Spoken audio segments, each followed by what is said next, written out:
2 years ago, from September 19th to 20th September 2023, Azerbaijan completed one of the most challenging and symbolic stages of its modern history. The local anti-terror measures in Karabakh were the result of many years of patience, diplomatic efforts, and Azerbaijan's persistent calls for peace and justice. It was a moment when the state fully restored constitutional order and finally put an end to the separatist project that had torn the South Caucasus apart for decades.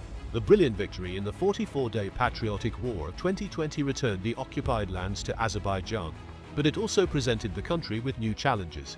To fully restore its sovereignty and territorial integrity, both diplomacy and negotiations were needed, as well as the readiness to take decisive action.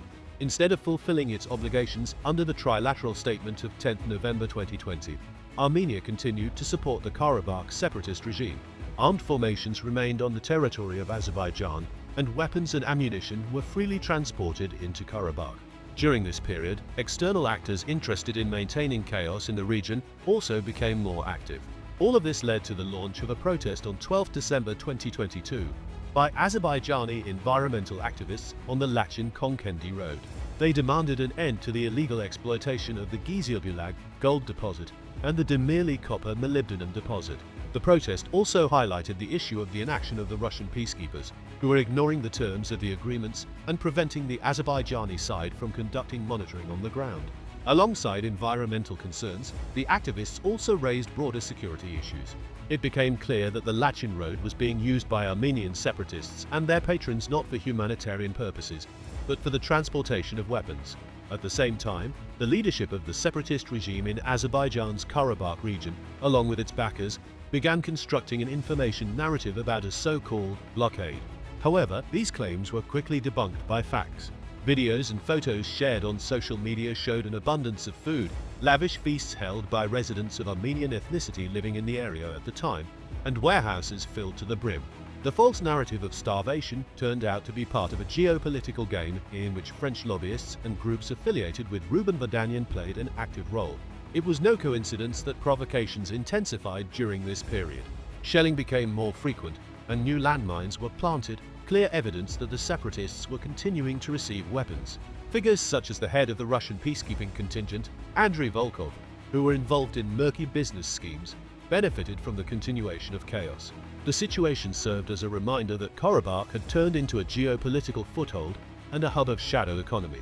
Some were controlling the mines, others were funneling funds through fake foundations, and some were determined to preserve the so-called grey zone for future manipulation. Against this backdrop, official Baku offered reintegration to the Armenian population of the Karabakh region. The government and society extended a hand of peace. People in Karabakh were invited to stay, receive Azerbaijani passports, live in peace, and enjoy equal rights. However, the leaders of the separatist junta claimed the opposite, urging the population to leave the region. The topic of so-called refugees proved to be politically convenient, as it brought political dividends to the opposition within Armenia and funding to international grant-based organizations. As a result, thousands of Armenians left Karabakh voluntarily, even though they could have stayed and built a future as part of Azerbaijan. At the same time, a large-scale information war was waged against Baku. The United States under the Biden administration, France under Macron, and several international organizations spread narratives about an alleged humanitarian catastrophe and ethnic cleansing. However, Azerbaijan was able to prove the opposite. At UN sessions, Azerbaijan's permanent representative to the organization, Yashar Aliyev, presented photographs and other evidence disproving Armenian and pro-Armenian propaganda. Thus, both the military and informational battles were won. The world saw that the so-called blockade was nothing but a myth, and the alleged catastrophe was a complete fabrication. This dual victory, on the battlefield and in the media space, became a turning point. By depriving Armenia and its backers of their arguments, it paved the way for further developments, allowing Azerbaijan to successfully carry out local anti-terror operations that contributed to the full restoration of the sovereignty of the Republic of Azerbaijan. Today, 2 years after these events, Azerbaijan stands in a different reality. Karabakh has been fully integrated, separatism eliminated, and state sovereignty completely restored, a fact that has also been recognized by the entire international community. The history of these years shows that strength and diplomacy, firmness and willingness to engage in dialogue, consistency and determination, these are what led to success. The local anti-terror measures from September 19 to 20th September 2023 marked the final point, opening a new stage, a stage of stability, development and progress.